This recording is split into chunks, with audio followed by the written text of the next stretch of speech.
Ternyata di kamar tuh ada ular gede banget kayak gini. Wush, waduh, saya tuh sampai saya kayak terkesima nggak bisa gerak. Kalau kata orang sininya sih kayak kesima lah, kasima. Saya nggak bisa gerak. Cepat ngaku, disuruh apa? Disuruh ngebutain matanya. Hah? Siapa yang nyuruh? Nggak bisa katanya, nggak bisa saya sebutin karena saya juga takut sama Tuhan saya. Kamu takut sama Tuhan saya, kamu apa takut sama Allah? Sama Tuhan saya, katanya kayak gitu jinnya. Wah, dari situ saya mulai merinding. Waduh, pokoknya di luar ekspektasi saya, pokoknya bisa kayak gini kejadiannya itu. Nah, perjanjiannya apa? Dia selama sampai 7 turunan itu mulutnya tuh nggak bisa ngomong, jadi keluar eces kayak gitu, ngeces semua, lidahnya keluar sampai 7 turunan, ke anak, ke cucu, pokoknya sampai 7 turunan. Dia taruhannya keturunannya sendiri untuk mendapatkan ilmu tersebut. Dia wirid sampai subuh. Dia cerita ke saya bahwasanya di depan dia tuh semacam ada macan kayak gitu, mau menerkam dia.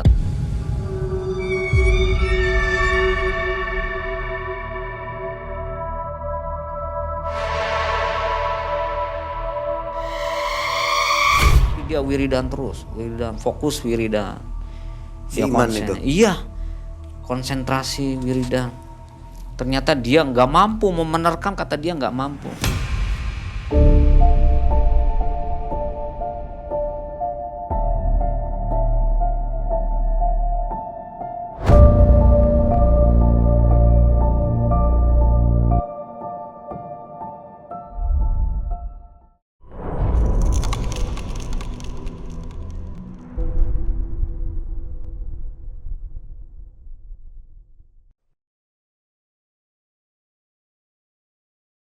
Assalamualaikum warahmatullahi wabarakatuh. Waalaikumsalam warahmatullahi wabarakatuh. Apa kabar sobat Malam Mencekam?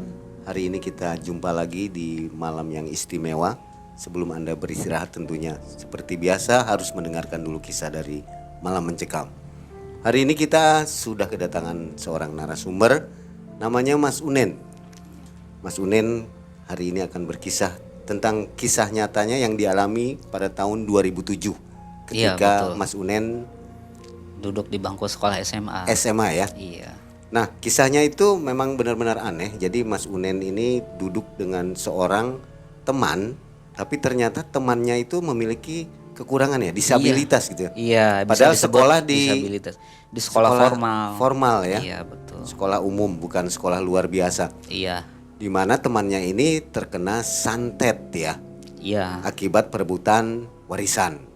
Begitu ya? Iya, betul. Nanti bagaimana kisahnya coba kita telusuri dengan Mas Unen.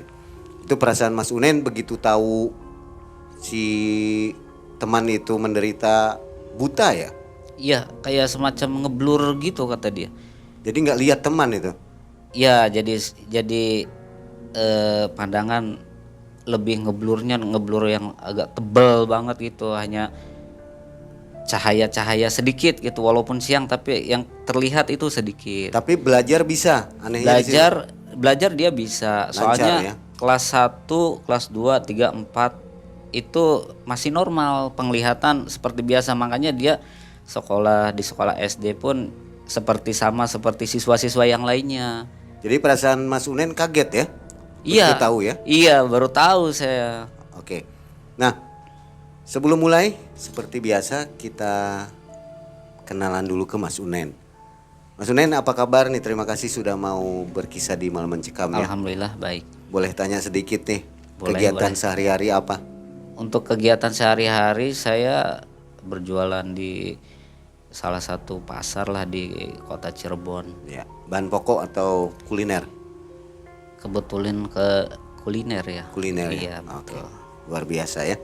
Nah, Mas Unen, sebelum mulai bercerita ada sedikit oleh-oleh kenang-kenangan dari Malam Mencekam. Wow, istimewa banget ini. Ya. Malam Nanti dipakai ya. Mencekam. Oh siap, saya pakai. Iya, selain ini juga ada oleh-oleh lagi nanti di Oh belakang. iya, terima kasih nih buat tim Malam Mencekam yang Oke. sudah mempersiapkan jauh-jauh hari sepertinya ini. Sama-sama. Sudah lama nonton Malam Mencekam? Baru kemarin ya. Oh, ini saya baru iya betul. subscriber baru berarti ya? Iya, bisa dibilang subscriber baru. Sobat MM, kita mulai mendengarkan kisah dari Mas Unen yang terjadi di tahun 2007. Perebutan harta warisan. Iya. Silakan Mas Unen.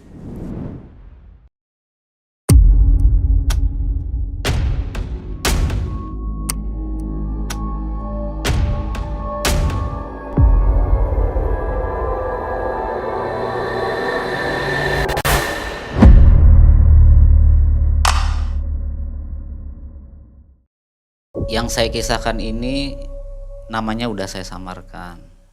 Pada 2007 itu pas waktu duduk di bangku SMA, saya berteman dengan seseorang yang mempunyai kekurangan. Berbeda dengan anak-anak atau siswa-siswa yang lainnya gitu. Kenapa dia penglihatannya tuh tidak normal seperti siswa-siswa yang lain?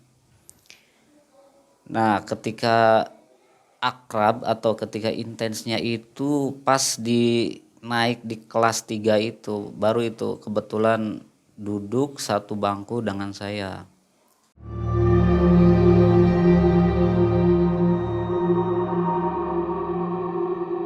Nah, pada saat itu saya kadang suka ngerjain apa dia, kalau dia minta ambilin buku apa bukunya saya tarik-tarik gitu. Dia nyasar-nyasar kayak gini, kadang kasihan juga, tapi itu kan hanya sebatas keakraban seorang teman lah.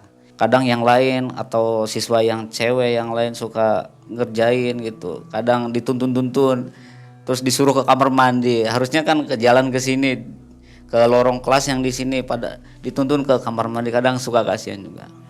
Dari masuk sekolah, awal sekolah atau setelah perjalanan di sekolah baru mengalami blur, kebutaan itu? Itu dari keterangan dia itu kelas 5 SD. Oh, jadi masuk SMA memang sudah begitu Iya, kondisinya? betul. Jadi si penglihatannya tuh ya udah seperti itu. Tapi pas waktu kelas 1, 2, 3, 4 itu normal seperti siswa-siswa biasa. Makanya dia masuk ke sekolah formal seperti itu. Tapi dia punya kelebihannya itu pinter gitu.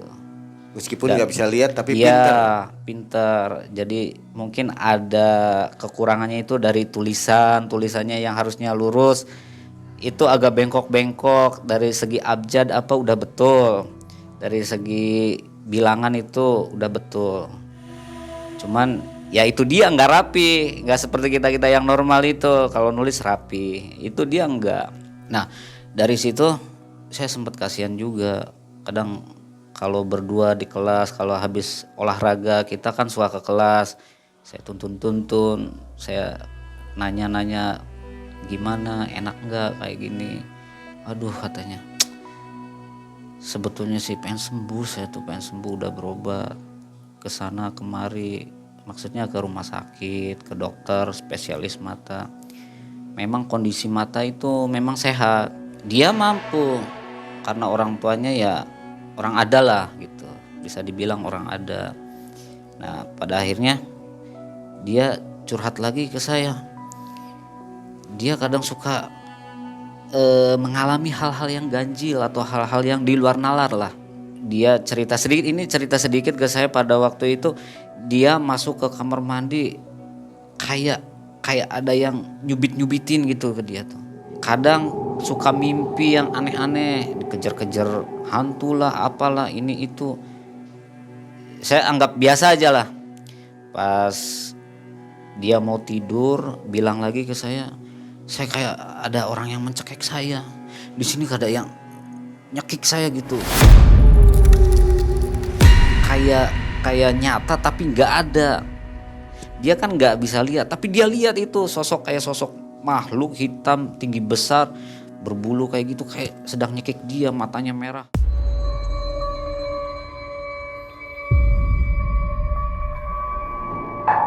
Ada yang melototin sambil nyekik dia sampai nggak sadar.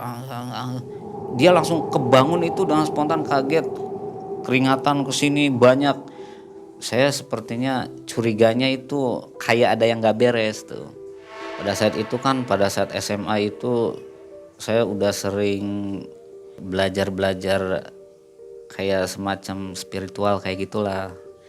Zamannya SMA itu kan iya tahu sendiri lah kayak gitu. Pengen ini itu macem-macem lah kepengenannya. Ya udah gini aja kata saya tuh. Gimana kamu saya anter ke guru saya kata saya tuh. Kamu mau nggak? Aduh gimana ya? Nanti bilang, lu udah jangan bilang-bilang lagi kata saya tuh. Pasti nggak boleh, pikir saya kan awalnya begitu. Ya udah nungguin momen yang tepat atau malam Jumat Kliwon aja kata saya tuh. Saya anter dia ke guru saya itu, Pak Haji Nas ya. Dulu sih ya belum punya motor ya. Jadi jalan kaki naik angkot saya anter ke rumah guru spiritual saya. Datang, salaman apa, ngobrol tentang problem dia gini. Ya udah nanti abis Isya kesini lagi aja, berhubung kan jauh rumahnya tuh. Jadi kita tiduran dulu di musola, nyari musola. Udah gitu di sana istirahat, sholat, udah selesai sholat, baru tuh kesana lagi ke rumah Pak Haji Nas. Nah di situ ditanyain kenapa ini mata nggak kelihatan. Emang sejak kapan? Ya udah lama, udah ke dokter, udah ke rumah sakit, udah. Pokoknya yang namanya ikhtiar udah. Ya udah, sekarang kamu berbaring waktu itu tuh. Saya cuma liatin gini aja. Berbaring, dibacain baca-bacaan, diruqyah. Dia spontan, saya pun kaget. Waduh, kenapa kata saya tuh? Dia meronta-ronta. Otomatis tuh sama anak buah Pak Haji itu dipegangin kakinya, tangannya dipegangin semua itu. Dia meronta-ronta terus, kayak semacam minta tolong. Nah si Pak Hajinya itu langsung membacakan lagi ruqyahnya itu, dibacain lebih keras lagi. Dia nambah seperti kesakitan. Ternyata teman saya tuh ada yang semacam dimasuki sosok-sosok astral. Nah dari situ sama Pak Haji diinterogasi. Siapa, dari mana? Gak mau jawab. Udah kamu tuh mau apa? Mau nanya sama saya? Gak penting. Gak bisa penting, ini saudara saya. Kamu jangan macam-macam sama saudara saya. Gak penting, langsung dibacain lagi ayat-ayat ruqyah itu. Setelah dapat 1 jamnya itu mungkin dia merasakan lemas gitu. Baru dia mengaku dia ternyata suruhan. Nah pada akhirnya saya pun kaget. Wah, ternyata ada yang nyuruh itu. Saya tanya masuk. Nah disuruh apa? Cepat ngaku, disuruh apa? Disuruh ngebutain matanya. Hah? Siapa yang nyuruh? Gak bisa katanya, gak bisa saya sebutin karena saya juga takut sama Tuhan saya. Kamu takut sama Tuhan saya, kamu apa takut sama Allah? Sama Tuhan saya, katanya kayak gitu jinnya. Wah, dari situ saya mulai merinding. Waduh, pokoknya di luar ekspektasi saya, pokoknya bisa kayak gini kejadiannya itu. Nah dari situ saya diam aja. Setelah diinterogasi sama Pak Haji itu, baru dia mau ngaku. Ternyata dia disuruh oleh pamannya sendiri. Lalu Pak Haji bilang, ini ilmunya dapat beli apa punya sendiri. Di situ dia pengakuan jinnya itu bilangnya itu dapat dari perjanjian, hasil perjanjian sama siluman gitu. Untuk mendapatkan ilmu tersebut, untuk menyakiti orang itu. Nah, perjanjiannya apa? Dia selama sampai 7 turunan itu mulutnya tuh nggak bisa ngomong, jadi keluar eces kayak gitu, ngeces semua, lidahnya keluar sampai 7 turunan, ke anak, ke cucu, pokoknya sampai 7 turunan. Dia taruhannya keturunannya sendiri untuk mendapatkan ilmu tersebut.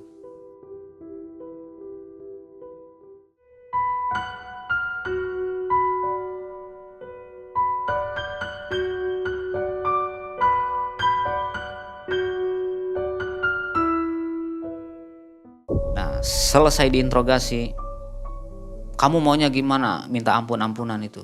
Jinnya minta ampunan. Ya udah, kamu pengen selamat, keluar. Gak bisa, saya udah dikunci di sini. Keluar kamu. Gak bisa. Nah, udah gitu langsung tuh dikeluar, dipaksain sama Pak Haji, langsung dikeluarin. Baru tersadar teman saya. Udah sadar, saya kasih minum langsung dia. Sampai suaranya itu dia habis. Saking begitu lamanya nginterogasi si makhluk yang masuk ke dalam tubuhnya itu. Tujuan si penyantet belum ketahuan ya? Pada waktu itu belum. Nah, si Pak Haji bilang, ya udah nanti Jumat depan kesini lagi soalnya mengalami serius gitu. Nah, setelah itu begitu dia mengalami gangguan seperti itu, saya antar lagi. Ya udah nanti besok minggu depan antar lagi. Jumat berikutnya saya antar lagi. Dia langsung ditanganin lagi seperti Jumat yang kemarin. Nah, setelah itu diruqyah lagi, ternyata dia meronta-ronta lagi. Wah, ini sih dikirim lagi nih. Kata Pak Hajinya, ini dikirim lagi. Kamu kurang ajar ya. Enggak, saya disuruh. Ya udah, karena apa? Ini karena apa? Gak bisa saya sebutin. Terus dipaksa diinterogasi, itu si makhluk itunya disakitin terus. Pada akhirnya gara-gara harta warisan, gara-gara tanah. Kamu mau apa? Udah, saya mau tahu, kata Pak Haji. Ya udah, sekarang kamu jangan masuk lagi ke tubuh anak ini. Ini saudara saya. Kamu jangan masuk lagi. Iya. Nah, iya-iyanya aja, ternyata setan itu penuh dengan kebohongan. Padahal dia masih bersemayam di situ. Yang satu keluar, ternyata masih ada 2 lagi di tubuh teman saya tuh. Masih ada 2 lagi meronta-ronta lagi, langsung dikeluarin lagi. Nah, sudah itu ya udah, katanya, "Nak, kamu kalau mau Jumat depan juga kesini lagi nggak apa-apa, untuk memastikan masih ada atau enggaknya gitu, atau dikirim lagi." Nah, pada Jumat berikutnya saya antar lagi itu ke sana, ke rumah Pak Haji Nas itu. Di sana ditanganin lagi, masuk lagi, ternyata dikirim lagi. Sampai Pak Hajinya, wah kurang ajar, ini udah benar-benar. Ya udah gini aja, nanti hari Minggu kita ke sana, ke rumahnya. Nah, hari Minggu saya datang lagi sama teman saya. Gimana, mau ke rumah kamu, katanya Pak Haji, mau nggak? Ya udah, nanti bilang dulu ke orang tuanya. Nah, bilang ke orang tuanya di rumahnya, mau memastikan ada apa enggaknya di rumahnya itu ditanam tanaman buhul itu, semacam buhul kayak gitulah. Nah, iya, berangkatlah saya, Pak Haji sama si Iman ini, saya berangkat pakai mobil Pak Haji itu. Waktu itu saya, Pak Haji, si Iman sama sopirnya, 4 orang lah kurang lebih. Dia penasaran juga, ini yang ngirim pamannya yang mana. Ya udah, jadi sebelum ke rumahnya, ke rumah pamannya dulu, pura-pura parkir mobil. Diparkirlah mobil di situ.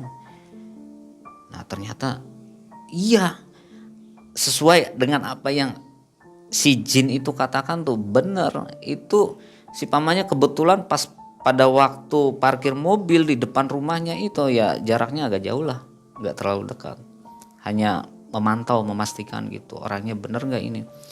Ternyata dia tuh ngeces kayak gini aja, nggak pakai baju.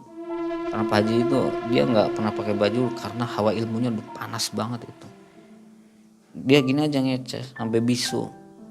Ternyata betul anaknya sampai keturunannya nggak bisa ngomong semua, ngeces kayak gitu semua, lidahnya itu keluar. Karena udah perjanjian, ya udah sekarang ke rumah langsung, kata Pak Hajinya.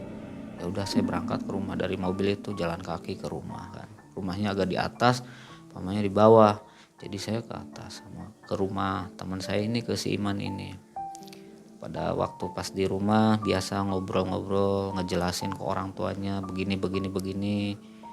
Kata orang tuanya, ya udah mangga. Ternyata pas kumpul keluarganya tuh yang 4 orang ya seperti itu semua matanya.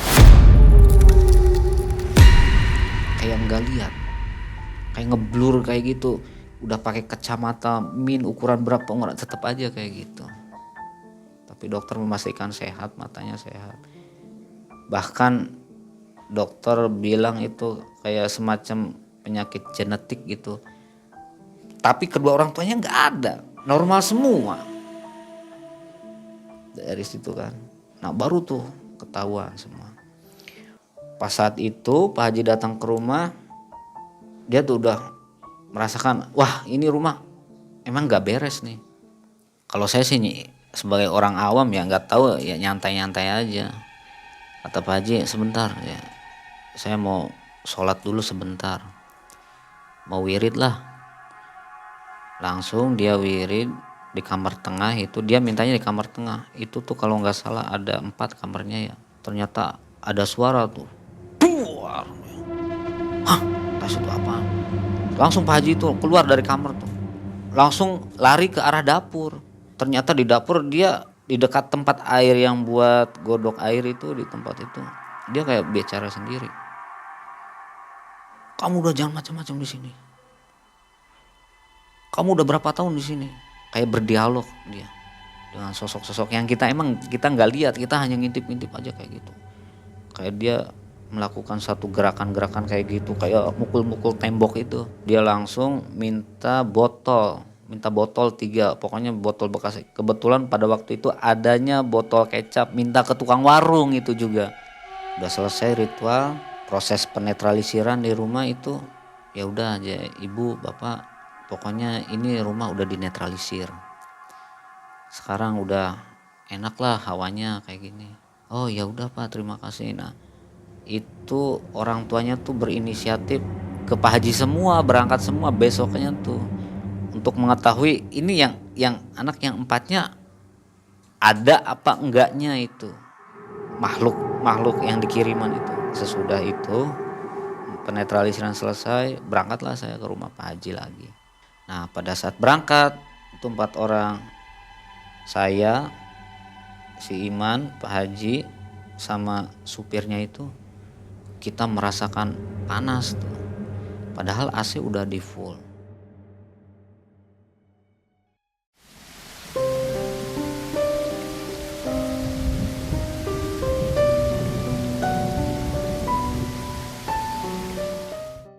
Kok panas banget, kata Pak Haji. Panas ya? Iya, kata saya tuh.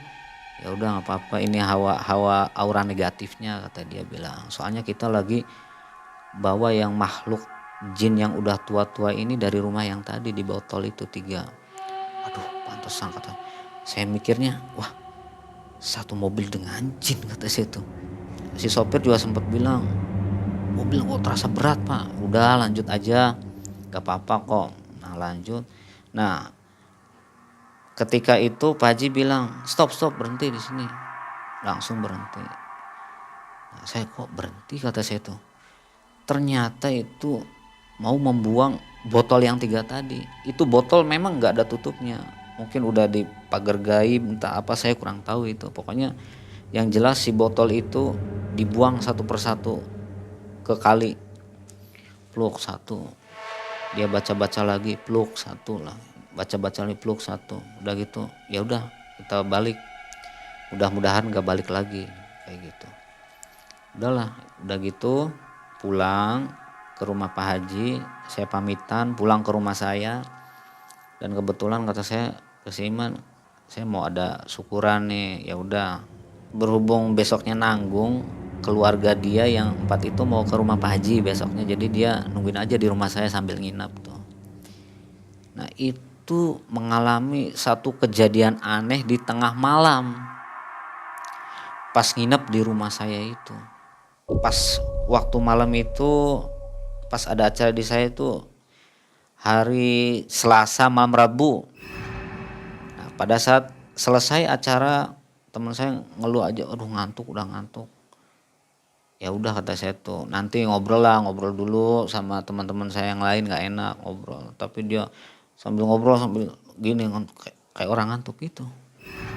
Ya udahlah, saya biasa-biasa aja, nggak berpikiran yang gimana. Ternyata pas malam itu sekitar jam 1 lebih lah. Di luar tuh ada kejadian aneh. Kayak desisan ular.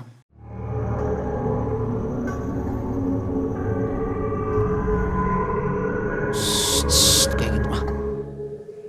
Ibu saya pun bilang ke saya, kamu dengar nggak ada desisan? Iya.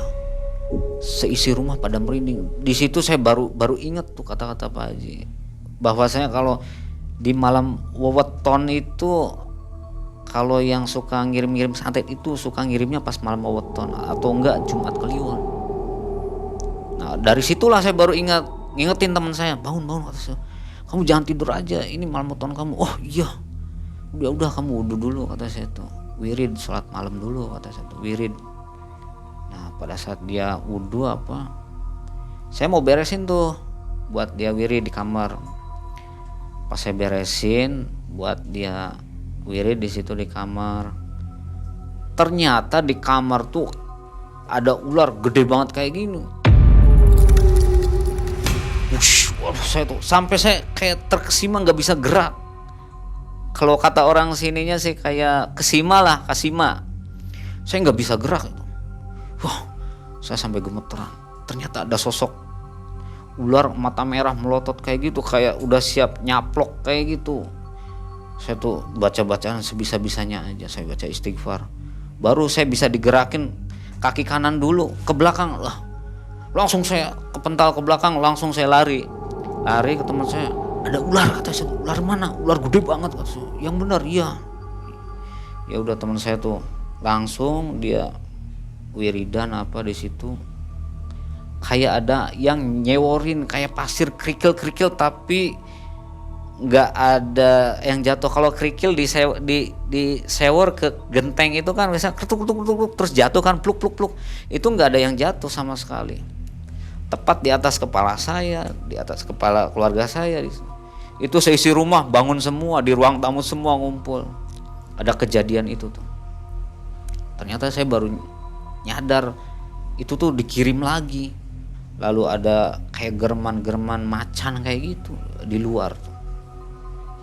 Saya nggak berani nengoknya karena tadi saya udah lihat sosok ular yang gede banget, jadinya saya nggak berani. Teman saya langsung teriak tuh, wah, aduh saya masuk enggak, saya takutnya kayak tadi lagi. Wah, gimana nih? Ya udahlah, biarin aja, biar dia. Nah pada akhirnya dia wirid sampai subuh. Dia cerita ke saya bahwasanya di depan dia tuh semacam ada macan kayak gitu, mau menerkam dia.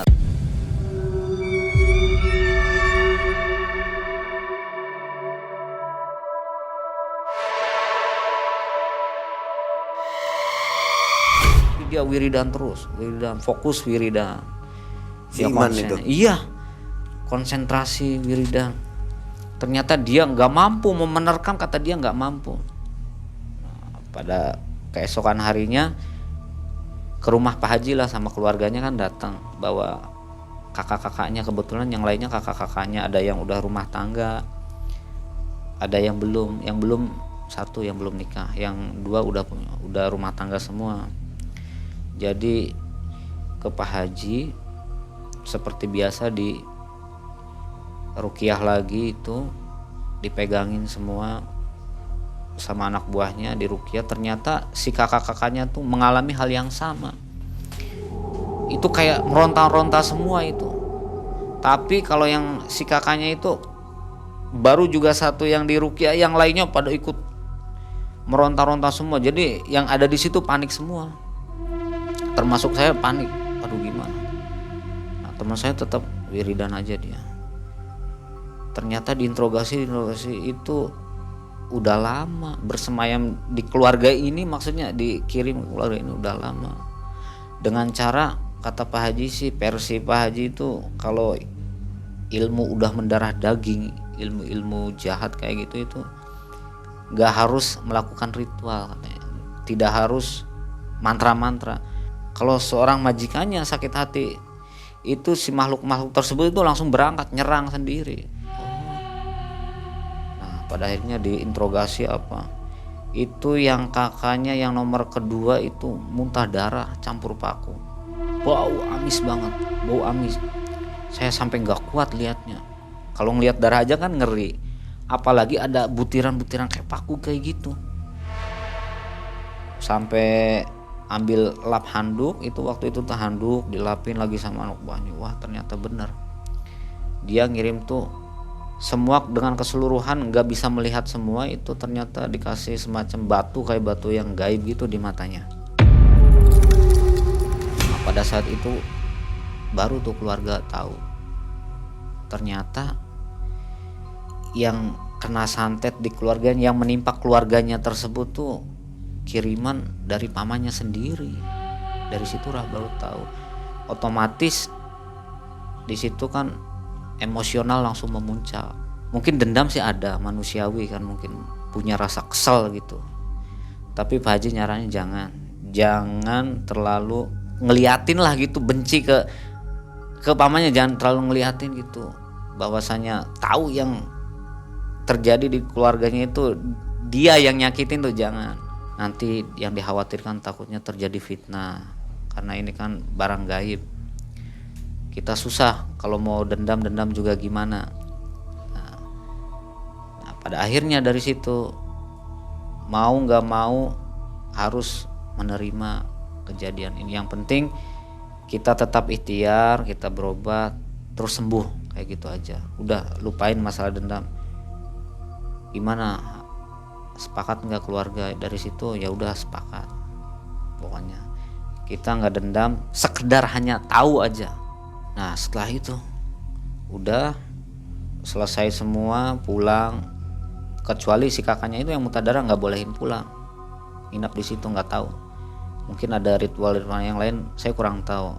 Pokoknya saya udah capek banget itu pulang, teman saya langsung juga pulang. Saya pulang ke rumah sendiri. Yang dikhawatirkannya itu kejadian yang kemarin itu, yang datang ke rumah saya ular gede. Saya sempet takut, keluarga saya takut. Kamu gimana sih bawa-bawa kayak gitu ke sini? Gak tahu saya juga. Saya sih hanya niatnya nolong teman saya, tapi dia datang ke sini, kata saya tuh. Aduh, sempet saya kena teguran juga dari orang tua saya. Seisi rumah lihat itu ya ular? Enggak, kebetulan saya aja. Karena saya yang penasaran lihat itu. Berhubung saya udah lihat, saya cerita ke orang tua saya, mereka sempat ketakutan semua, kebawa takutnya semua. Suasananya lah nambah lebih mencekam lagi di seisi rumah itu. Kalau si Iman sih lihat ya. Si Iman itu ketika dia sedang berwudu itu, saya lihat itu waktu saya menyiapkan dia buat sholat gitu. Di kamar tuh saya siapin, itu ada sosok ular gede. Kalau si Iman itu dia melihatnya sosok harimau mau menerkam itu pas di rumah tuh. Jadi sampai-sampai ke bawah kayak trauma gitu, di rumah ini tuh pernah ada makhluk yang aneh kayak gitu. Saya secara tidak langsung udah masuk ke permasalahan orang lain, kata saya itu. Tapi kan saya niatnya nolong. Pada akhirnya kan kebuka semua dari situ. Ternyata yang terjadi di keluarga ini ada perselisihan memperebutkan harta warisan. Emang dari dulu sepertinya itu dari dulu. Sehingga yang jadi korban itu anak-anaknya tersebut, termasuk teman saya sendiri. Bukan orang tuanya Iman ya, malah bukan. Anak-anaknya. Ya itu justru yang terkena dampaknya itu si anak-anaknya, orang tuanya enggak. Nah pada akhirnya udah ada kesepakatan pengobatan, dilanjut lagi pengobatannya sampai sembuh. Nah ketika itu kan masih ada sisa gaibnya yang kecil itu, aura-aura negatifnya. Dulu kan seminggu sekali tuh ke rumah Pak Haji, jadinya 1 bulan sekali, 3 bulan sekali, setahun sekali. Kesini alhamdulillah nggak ada lagi. Gangguannya itu udah hilang. Hilangnya ya karena teman saya disarani untuk rajin sholat, jangan sampai tinggal sholat, puasa Senin Kemis, terus baca Al-Quran, perbanyak sholawat agar terhindar dari gangguan-gangguan tersebut tuh. Matanya sembuh? Sembuh tapi nggak normal senormal dulu, tetap ada bekas lah kalau itu, kayak ada cacat, lebih jelas tapi sedikit. Nah dari situ oh ternyata iya ya, memang dalam perjalanan kehidupan seseorang tuh ada masalah-masalah tertentu sampai melibatkan yang namanya santet kayak gitu. Saya pun ya baru tahu, oh ternyata santet itu ada. Sudah itu ya udah, terima kasih, kata dia bilang ke saya, ya terima kasih sama Allah, kata saya tuh, ya saya sih nggak bisa apa-apa, cuman nganter doang, kata saya tuh. Nah pada akhirnya udah gitu ya udah, dia sekarang aktif ke masjid apa, terus rajin, dia tambah rajin lagi. Nah udah gitu apalagi sekarang jarang lagi ketemu, udah lama jarang ketemu lah. Soalnya kan saya udah rumah tangga, dia udah rumah tangga juga gitu. Kapan Udah terakhir masih- ketemu? Terakhir ketemu tuh tahun kemarin pas dia khitanan ya, terus ada undangan ke saya. Kok masih ingat ya, udah gitu saya kerjain tuh pas datang ke hitanan dia, acara hitanan dia saya kerjain. Saya kagetin dia dari belakang, saya pegang. Biasanya kalau dulu di sekolah kan suka ada gini-gini, ini siapa, sama saya diginiin. Wah kata dia, kamu jangan kerjain saya aja. Waduh gimana kabarnya? Dari situ ya bercanda biasa kayak dulu. Berarti gitu. udah jelas ya Pak? Iya, wah alhamdulillah kata saya, iya. Udah normal Allah mungkin. berarti, iya betul, kehendaknya Allah. Sampai bisa melihat lagi sekarang. Walaupun ya kata dia agak menyisakan ngeblur sedikit. Pasti segala sesuatu yang udah lama sampai puluhan tahun kayak gitu kan menyisakan bekas, kata Pak Haji gitu, seperti itu. Dia cerita kakak-kakaknya gimana? Untuk kakak-kakaknya waktu itu saya yang ketemu sih yang nomor 1 aja, yang lainnya nggak ketemu. Sudah normal juga? Alhamdulillah sudah normal juga yang kakaknya tuh. Udah normal, udah seperti biasa. Ya syukurlah, saya juga dengernya seneng kan kayak gitu. Dari situ oh iya. Jadi segala sesuatu itu harus sabar sampai kita menemukan jalan keluarnya itu, walaupun fasenya itu lama banget sampai sekian tahun pasti kalau udah Allah ngandakin ngasih jalan keluar pasti ngasih jalan. Puluhan tahun ya? Iya betul. Sobat MM, apabila Anda mengalami kejadian seperti yang tadi diceritakan oleh Mas Unen, tebalkan iman kita bahwa tidak semua orang sama meskipun itu saudara ya. Ya betul. Pembagian warisan terutama. Ada saja yang tidak puas ya. Nah ini akibatnya seperti yang diceritakan oleh Mas Unen. Ya.